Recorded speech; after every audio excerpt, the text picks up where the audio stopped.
And joining us now is Peter Bergen, who is a Vice President at the New America Foundation, where he publishes the Coronavirus Daily Brief, as well as a national security analyst for CNN, where he writes a weekly online column. He's also a professor and co-director of the Center on the Future of War at Arizona State University, and is the author of a number of books, including 3 New York Times bestsellers. In 1997, he conducted the first television interview of Osama bin Laden for CNN, and his latest book is Trump and His Generals, The Cost of Chaos. And he has an article at CNN, Why Mattis's Verdict on Trump is Devastating. Welcome to Background Briefing, Peter Bergen. Thank you, Ian. Well, thanks for joining us. And in your book, Trump and His Generals, The Cost of Chaos, you recount an incident that took place in 2017 where the two original adults in the room, Defense Secretary Jim Mattis and Secretary of State Rex Tillerson, learned of Trump's blithe approval of the Saudi-led blockade of Qatar, and that probably was done that was cooked up, I think, to some extent by Jared Kushner and MBS, who are friends, and MBS wanted to shut down Al Jazeera, and apparently Jared was annoyed that the Qataris refused to give him a $500 billion loan to bail out his building at 666 Fifth Avenue. But I think what you probably can say there is that neither Trump nor Jared seem to understand that the U.S.'s biggest military base in the Middle East was in Qatar. Is that a fair criticism? Yeah, I mean, I think Rex Tillerson and Mattis were both in Australia when the blockade went down, but their reaction was really kind of incredulity, because Tillerson understood, having been head of Exxon, that Qatar sits on the largest natural gas field in the world. In fact, he'd negotiated the lease. And Mattis, as the former head of Central Command, understood the most important base, arguably outside the United States, is Al Udeid Air Base, which is in Qatar, and is home to about 11,000 American servicemen and women, and essentially is the forward operating base of Central Command, and is directing the wars against ISIS at that time, and also the war in Afghanistan. So their reaction was they couldn't believe it was happening, because Qatar in many ways is of all the Gulf states is the one that in many ways is most closely allied to the United States. I mean, Georgetown has a campus there, so does Carnegie Mellon, so does Northwestern. As you mentioned, Al Jazeera is there. By Gulf standards, it's a pretty, relatively relaxed environment, and also obviously extremely important for U.S. military and a very wealthy state. And what had happened was the President Trump had given his first overseas speech in Saudi Arabia, and 2 weeks later the blockade started, and essentially Trump parroted Saudi talking points initially. When this happened, that the Qataris were somehow financing terrorism and stuff that I think over time the Trump administration realizes that they were wrong, and basically try to kind of broker some sort of deal where the blockade would stop. Well, the blockade continues today. I think the Qataris have weathered it pretty well, but it was the first real big policy disagreement between Secretary Mattis and President Trump. And there would be plenty of others, and of course, eventually he would resign because of the withdrawal of support from the Kurds in Syria. Well, in that incident, I guess it was Mattis who apparently said, "Holy F, this can't stand. This is literally insane." But then it gets worse, of course, with Tillerson referring to Trump as an effing moron, and then, as you just mentioned, over the invasion of the north of Syria by Turkey, which Trump gave permission for in a phone call with Erdogan. Do you think that what's at play here with Trump, though, is that he's just, for all of his bluster of being a strong man and a tough guy, etc., that he's actually gets rolled all the time? He's sort of pathetic in a way. He got rolled, obviously, by Erdogan in that phone call. He seems to get rolled by Putin, and he's just pulling out 9,000 troops from NATO, and you wonder why. And, he seems to get rolled by Xi Jinping, who assured him that the coronavirus was under control. And I don't know how much he gets rolled by Kim Jong-un, but I suspect he does. Is that what's really going on here? Do these generals recognize not that we have a strong leader, but we have a weak leader?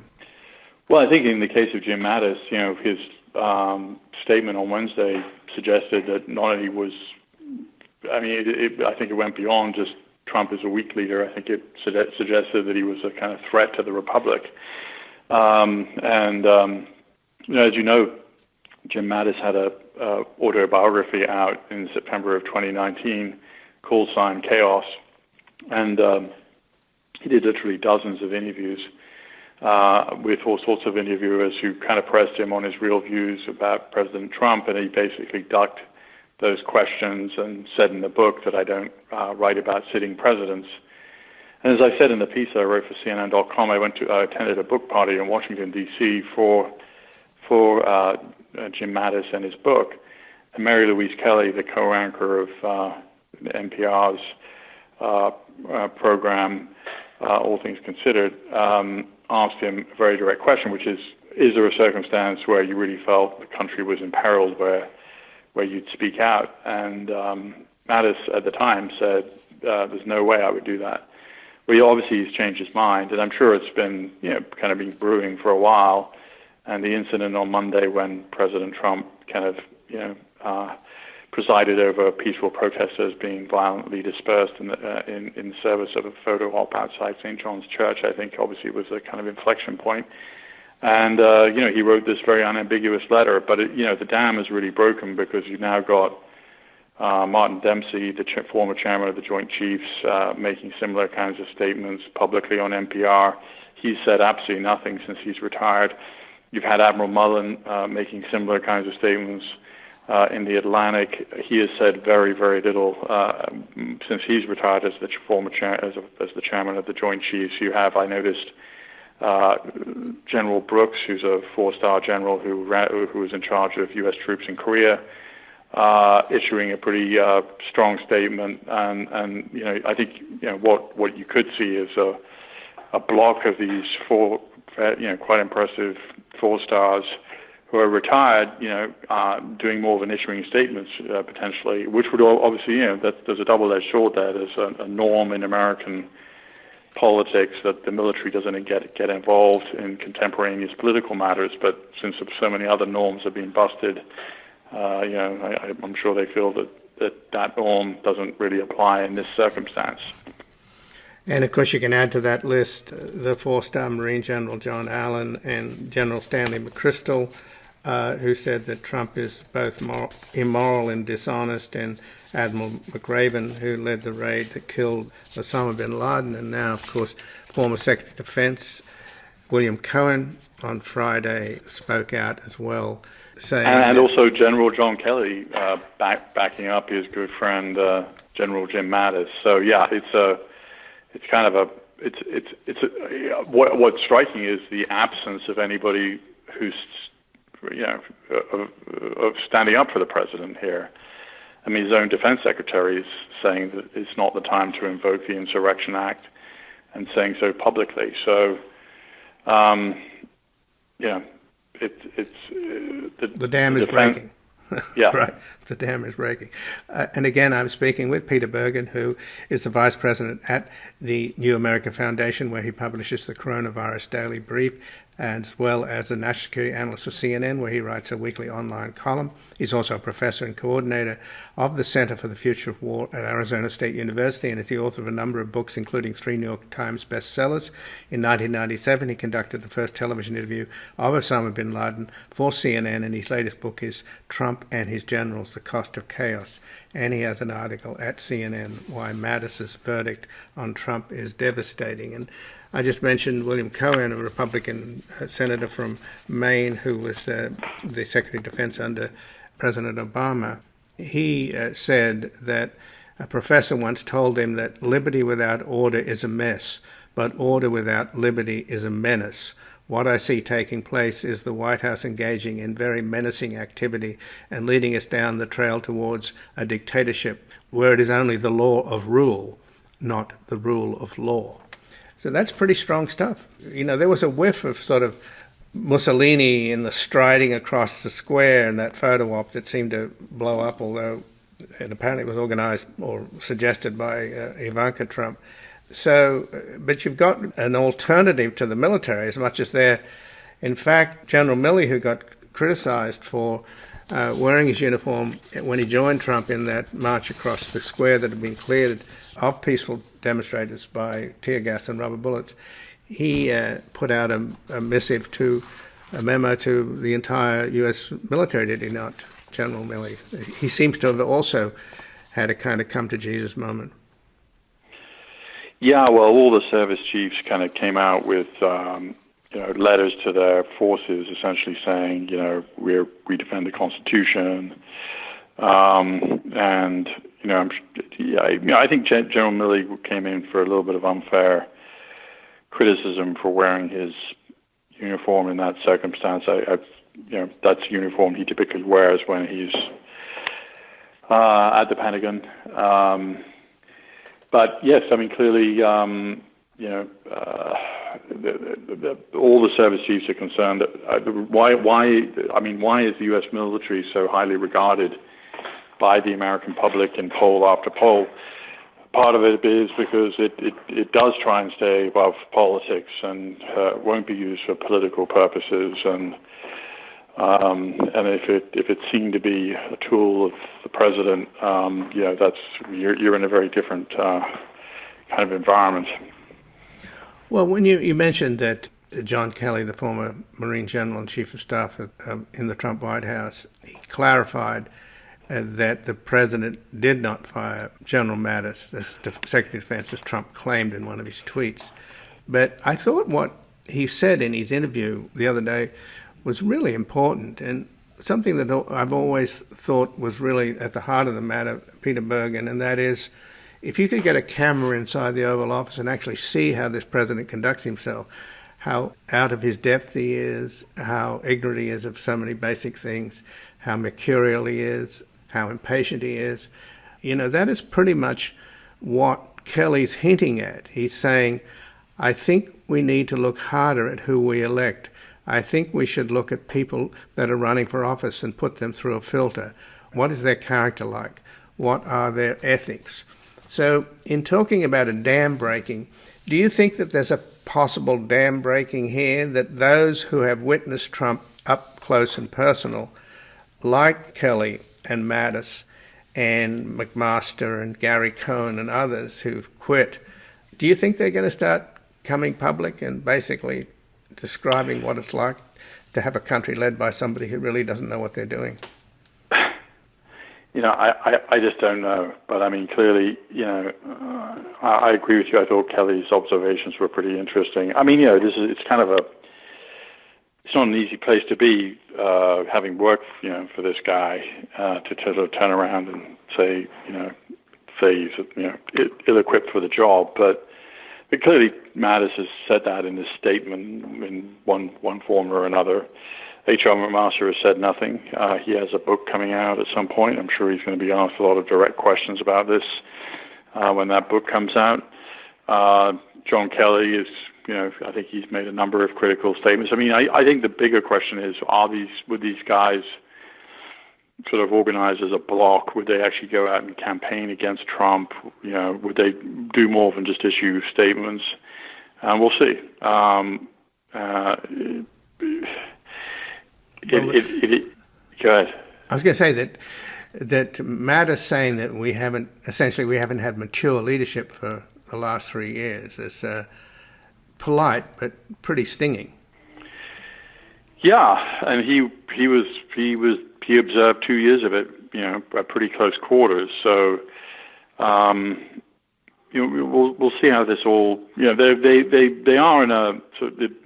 I mean, Gary Cohn's in a different situation. He's obviously not a retired military officer, senior level, and there is a sort of kind of norm about not intervening in politics, and but we've already discussed there's so many retired 4-stars who've now come out. There's certainly a critical mass, and it doesn't really matter. The kind of convention here is that if you're a retired 1-star and you have sort of strong political views and you get out there, no one really cares. It's really the retired 4-stars or retired 3-stars that are, it's a much smaller group of people, and B, if you you go back and look at what Admiral Mullen said since he's retired. He's probably given a handful of interviews about kind of non-controversial subjects. So when you've got a couple of the former chairman of the essentially the top military officer in the country, two of them coming out, and Mullen in particular being pretty unambiguous about Trump himself. This is definitely new territory, so we'll see how it all kind of pans out. Well, just in closing, the names that we've mentioned, I don't know that we've mentioned them all that have gone public, Force Guards, former JCS, etc., chairmen of the Joint Chiefs, etc. There's not too many people in that stratosphere that haven't come out. Is that right? It's an interesting observation. I mean, there are a lot of, I would say that a lot of the leading four stars have come out. I mean, there are some four stars that haven't come out, who haven't said anything. I mean, I'll give you some recent examples. General Odierno, who was Chief of Staff of the Army and very highly regarded. General David Petraeus. He has sort of endorsed, he hasn't made his own statement. I think he's endorsed the idea that we're not at the point where the 1807 Insurrection Act should be enacted, but he hasn't made a direct statement. So I mean, there are some pretty senior and impressive generals and admirals who haven't said anything yet. But I mean, but still, you've got probably a dozen who've made statements. Not all of them in this present context. You mentioned McRaven and McChrystal. They both came out. Over the past 2 years, they both made some pretty tough statements about the president personally. They haven't said anything about this present situation, as far as I know. But anyway, the main point is that it's unprecedented for so many senior U.S. military officers to weigh in against a sitting president and do so in public manner. This is new. Well, just in closing, I spoke with Colonel Lawrence Wilkerson, Colin Powell's former Chief of Staff, on Thursday, and we talked about how Esper made a stand and publicly rebuked the president, saying he didn't recommend the Insurrection Act of 1807 being invoked. But Wilkerson told me that he was in the White House when they did the post 9/11 Patriot Act and other statutes, many of which are secret statutes in the continuity of government, under the continuity of government. And he said that there are tools that the president has at his disposal that are even giving him even broader executive authority than the Insurrection Act, but they're secret, and whether or not he will invoke them or not. So we could be in for a rough ride. Yeah. I mean, let's see. Well, I thank you for joining us, Peter Bergen. I appreciate it. Thank you very much, Ian. Thank you. Thank you very much. Take care. You too. Bye. And again, I've been speaking with Peter Bergen, who is the Vice President at the New America Foundation, where he publishes the Coronavirus Daily Brief, as well as a national security analyst for CNN, where he writes a weekly online column. He's also a professor and coordinator of the Center on the Future of War at Arizona State University, and he's the author of a number of books, including 3 New York Times bestsellers. And in 1997, he conducted the first television interview of Osama bin Laden for CNN, and his latest book is Trump and His Generals, The Cost of Chaos. And he has an article at CNN, Why Mattis' Verdict on Trump is Devastating. We're going to take a brief station break. We're back speaking with the co-author of an article, along with Joshua Geltz and Neil Katyal and Lawrence Tribe, Trump's authoritarianism in the streets is being